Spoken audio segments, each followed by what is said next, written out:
السلام عليكم ورحمة الله وبركاته. وعليكم السلام.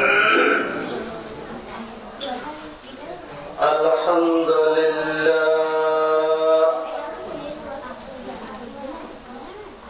الحمد لله نحمده ونستعينه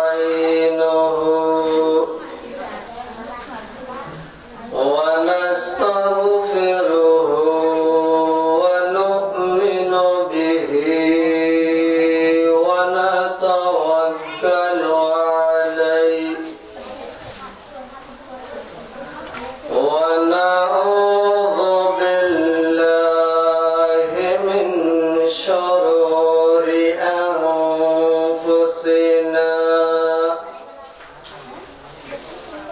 ومن سيئات أعمالنا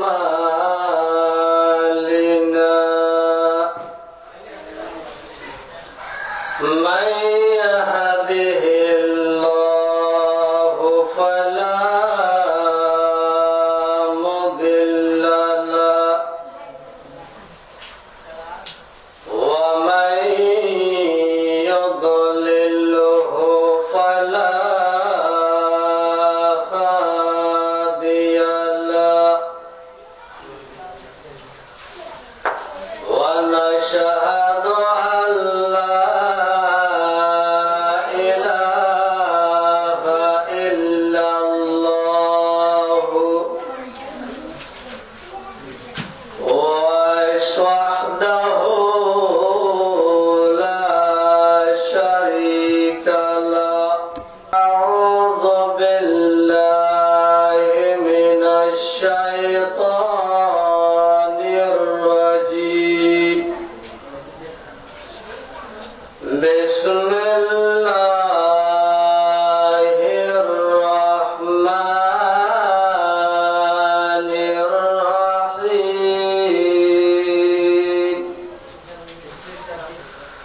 وبالوالدين إحسانا.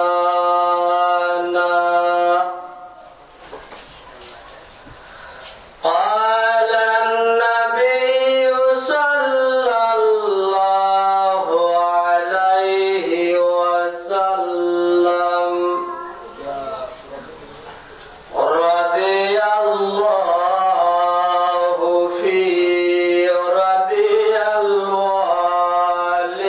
الوالدين وسخط الله في سخط الوالدين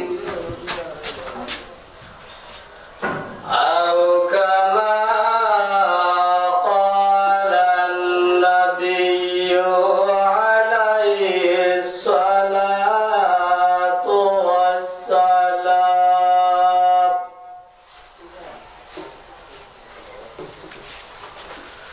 जिस दिन से तेरे हुस्न जमाल मैंने देखा,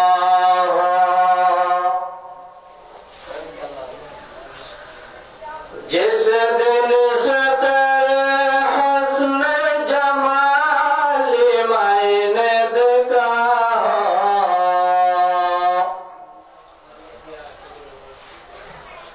उस दिन से तेरे दर्द मोहब्बत में फना हो। जिस दिन से तेरे हुस्न जमाल मैंने देखा हो,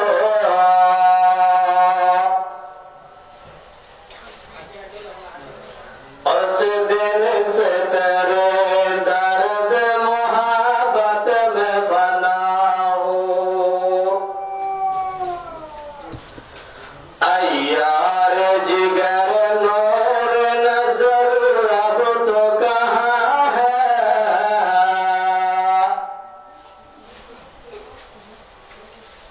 अया इलाहा इल्लल्लाह ला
ইসলামিয়া মাদ্রাসার বার্ষিক ধর্মীয় সভা।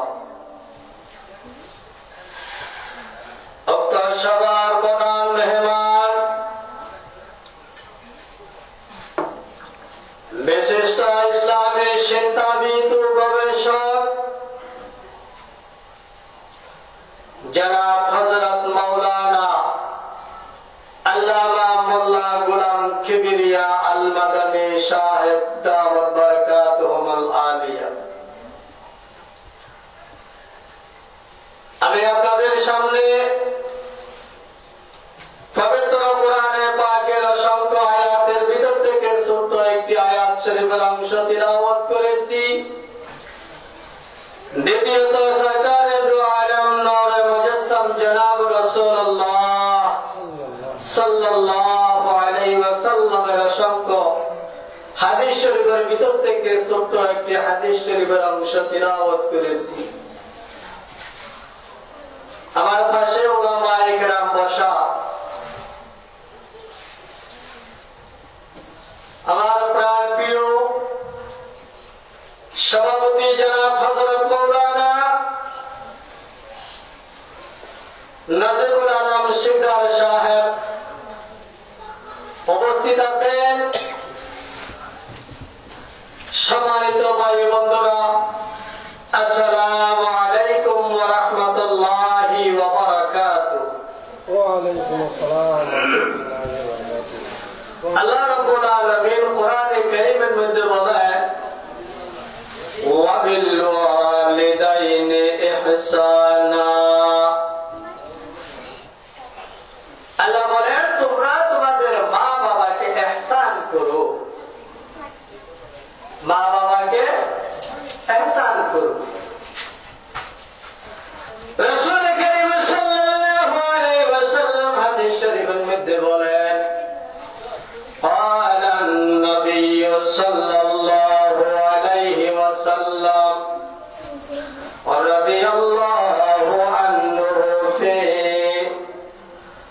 رضي الوالدين وسخط الله في سخط الوالدين أو كما قال النبي عليه الصلاة والسلام। বিশ্বনবী সাল্লাল্লাহু আলাইহি ওয়াসাল্লাম হাদিস শরীফের মধ্যে ডাক দিয়ে বলেন, আল্লাহর রিজা ও সন্তুষ্টি মা বাবার রিজা ও সন্তুষ্টির মধ্যে এবং আল্লাহ তাআলা আল্লাহ রাব্বুল আলামিন নের সন্তুষ্টির পরে একমাত্র তোমরা মা বাবাকে সন্তুষ্টি করো। এটা হলো আল্লাহ রাসূলের হাদিস। ইবাদত করবে আল্লাহকে রাজি করার জন্য, কোরআন তিলাওয়াত করবে আল্লাহকে রাজি করার জন্য, রোজা রাখবে আল্লাহকে রাজি করার জন্য, জিকির করবে আল্লাহকে রাজি করার জন্য, দান সাদকা করবে আল্লাহকে রাজি করার জন্য, মানুষদেরকে সাহায্য সহযোগিতা করবে আল্লাহকে রাজি করার জন্য।